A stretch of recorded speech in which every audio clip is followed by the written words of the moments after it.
Namaskar, my name is Adya, and in this video we will just have a brief overview of service marketing. So how do we define services? Well, services are an integral part of our everyday life. So when I use any airline to travel from destination A to B, and when I reach destination B, I'm not really carrying anything with me, unlike, when I go to a shop and maybe buy this mobile. So I have bought a mobile.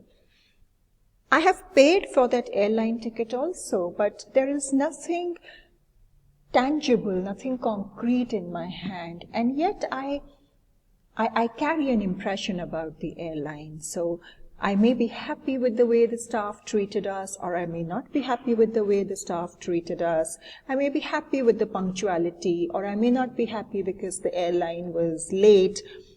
And that's where we somewhere define services. Let me help you understand with another example. So when I go to a restaurant, yes, the food is important. Definitely the food is very important. But what is also important is the ambience of the restaurant. What is also important is the service provided by the restaurant. And what do I mean by that? So whether the food came on time or not, or whether the staff was nice to us, did they speak nicely to us, or were they rude to us? And it's a whole gamut which helps us form an impression of the restaurant. And while that food is important, what is equally important are these services also. Or when we join a school or a college or a university to gain knowledge, how do you then define knowledge? So yes, I bought a bottle. I can show you a bottle. This is my bottle. But I can't show you and say, hey, this is the knowledge. Right? And yet, that is so important, and that comes under services. So some examples of services when we speak about services, as I said, is an integral part of our life now. And some examples are the hospital, the banking industry, the school or college, the barber shop, the restaurant, the hotel. All these places come under the services sector. If you go through the various books, then services marketing is defined as any activity or benefit that one party can offer to another that is essentially intangible and does not result in the ownership of anything. So when I took that flight from destination A to destination B, as I said, I reached my destination, but I did not own anything. That plane did not become mine. And yet I had an impression which was formed on very intangible things.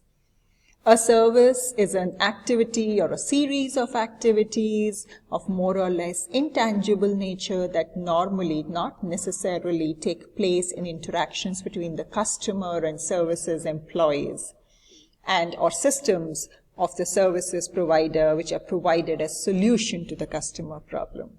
Services can be defined as deeds or processes or performances. So when I go to a hotel, if the person at the reception helps me out, if I have any query, then I feel nice.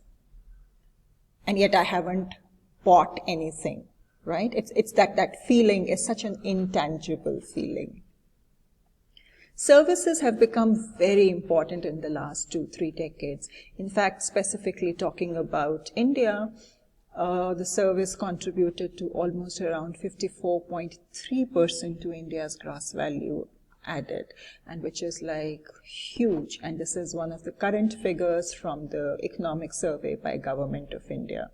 Also, services sector in India is witnessing huge FDI inflows, and obviously that's because it is felt that services sector is one sector where the future growth will happen, is an integral part of the economy of any country. And that brings me to the next point, that how do we differentiate between goods and services? So if this is a good, this is a product, and as I said, education, if I take, it's services.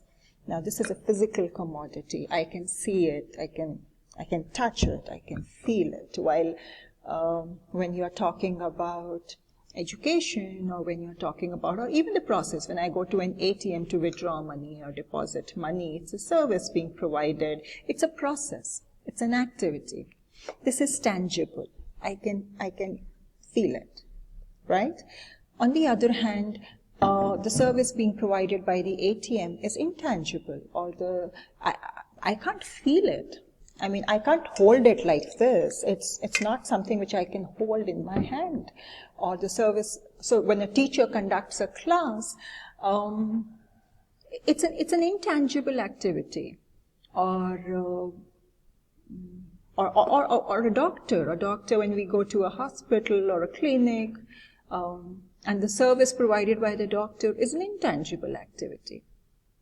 Goods are homogeneous. So anyone who buys this bottle from that particular shop, everyone will get this kind of a bottle. The dimensions will remain the same. However, the same teacher can be great in one class for one group of students and may not be perceived as great by another group of students. Why?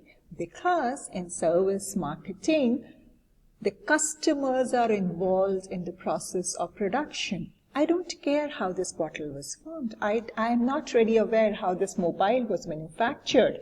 However, the class that is conducted, the students are an equal part of the class. So maybe in one class there is no interaction happening, while in the other class there's a lot of interaction happening. Or let us take another example. So I go to an ATM. Now I'm involved, there's a service being offered over there, but it's me who has to understand how to utilize that service. It's dependent on me. So the famous joke which I always say, I go to the ATM and there it says, insert your PIN. So I took out the PIN from my hair and I inserted it. The ATM stopped working. Now whose fault is it? Will I say it's my fault? No, I'm a customer. How can I be wrong? I'm absolutely right. They did not explain the process to me very well. But what happened was that so while one customer may be very happy with the services of that particular ATM, another customer like me who did not care to read the processes or understand the things is very unhappy. Same ATM, however, different reactions by different consumers. Goods can be stored, so I can store, so I bought soaps, I can store it, I bought a shampoo, I can put it, I can use it after a week. However, services are perishable, they cannot be stored. So if a class is being conducted at 8 a.m. in the morning, it's over at 10 a.m. Or when we are talking about, for example, so if a flight is there at 9 a.m. in the morning, it's not there at 12 p.m. in the afternoon. However, now why I have put a star is there's now a slight difference that is happening. So for example, this video which I am making, it can be stored. It will be stored. And you can see it later. It doesn't just get over at 8 a.m. or 9 a.m. It is something which can be used later also. And therefore, to take care of all these differences, we say that if a service marketing, it's not just product, price, place, promotion, which is important. The three other P's are equally important, which is people, because remember, customers are part of the process itself, and of course, the physical evidence. So, when we are talking about services marketing, it's not just product, price, place, promotion, but what are equally important for delivery of a good service is people, process, and physical evidence. There are many examples of services marketing. I just gave you many. However, before I end this video, if you do get time, please watch these two videos. This is about Arvind Eye Care. And I think one of the very good examples of service marketing with a social cause. Thank you so much for listening to me. Take care.